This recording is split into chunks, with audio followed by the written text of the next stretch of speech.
Alright, so if you haven't heard, there's a sanctuary called Mckee Farm Sanctuary in upstate New York. I'm not very familiar with the area. Well, lucky for you, Joey, I do know the area very well. It's only miles from my home. Joey Carbstrong just uploaded a video about my local farm animal sanctuary, which has come under fire in recent months. The sanctuary in question is in Newfane, New York, and I've been following the story as it's been unfolding.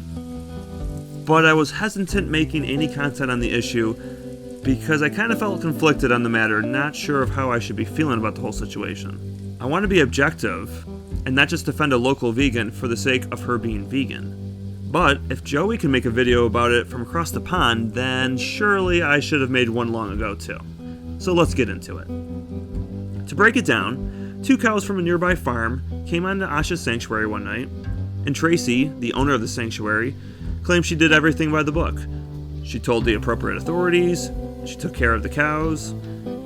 That's when the alleged owner of the cows wanted to take them back, but Tracy wanted to give refuge, even offering to pay above market value to save the cows' lives. The farmer couldn't provide proof of ownership, and the ear tags that they were wearing were removed to prevent identification from happening, according to him. And you know what? I might actually agree with the farmer to some extent. What? Bro, what are you talking about, man? Maybe she did everything that the farmer is accusing her of. Stealing the cows, not wanting to give them back, clipping ear tags off their ears, which would be a felony. Say all of that is true. The sanctuary is still on the right side of justice. She's trying to protect life, while everyone around her is trying to take life. This is the only animal sanctuary I've ever volunteered at. I've been there several times. I had goats jumping on me, chickens clucking, cows mooing. I know she has the animal's best interests at heart, so it's believable to me that she did exactly what the local farmers are describing, because she cares about the animals. She wants to save them. The police did eventually arrest her and take the cows back to Scott Gregson, the alleged owner of the cows. Tracy was released later the same day, and after all that, I still don't have a problem with what she did. Morally, she's in the right. This is no different from what the abolitionists did, helping escaped human fugitive slaves find their freedom. Were they on the wrong side of the law? Yes. Were they morally right for breaking the law? Also yes. I see that Tracy didn't ask for this. The situation was put upon her, and her good heart led her to do what she did, whether that was breaking the law or not. And at the end of the day, she's still on the right side of history. She's defending the innocent. With all that being said, I'm going to put my chips on the side of justice every day of the week. The whole town of Newfane turned against her and the sanctuary, and it felt like Alabama in the 60s around here. The subsequent actions of the locals made me ashamed to be associated with the area. They proceeded to drive by the property at all hours of the day, honking their horns in intimidation.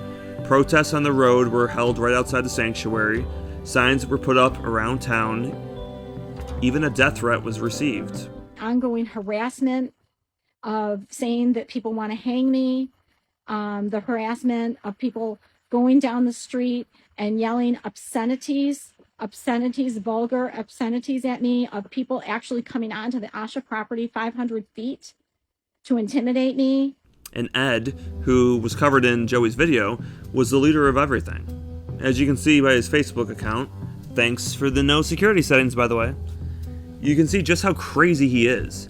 He was beyond obsessed with the situation, which didn't even have anything to do with him. It wasn't even him who lost the cows. It was really weird. It was a real-life scene from Beauty and the Beast where farmers gathered up their pitchforks in anger to revolt. It's time to follow me. But the only thing I saw revolting was how these people view animals as no more than just property. It doesn't take a genius to see that this is the same mindset that allowed blacks to be owned for far too long in this country. Let's just take a step back and imagine that instead of it being cows that was stolen, it was a car, and the car is worth roughly exactly what these cows are worth. How disturbing would it be to see an entire town try to deal vigilante justice rather than just letting the legal process work itself out? You can see by the harassment Tracy received how triggered all these folks were. They never would have responded this way to any other theft. It's only when they perceive that their livelihood is under attack that they tribalize faster than a meat flake, going for the laugh reaction on Facebook. Do you have pets? Do you have a dog? You do. You have a dog. Would you like if someone did this with your dog? This guy just keeps debunking himself in the most hilarious and ironic way. Oh boy, I heard this time and time again from numerous people. If someone took your dog, how would you feel? As if the comparison is anywhere close to being analogous. How about we actually make it a fair comparison? Let's say your neighbor was intent on killing the dog at a fraction of their life just to make money off of their death. Would you feel compelled to intervene?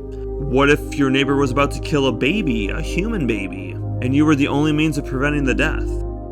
Of course, the difference is pet animals and children are protected under the law.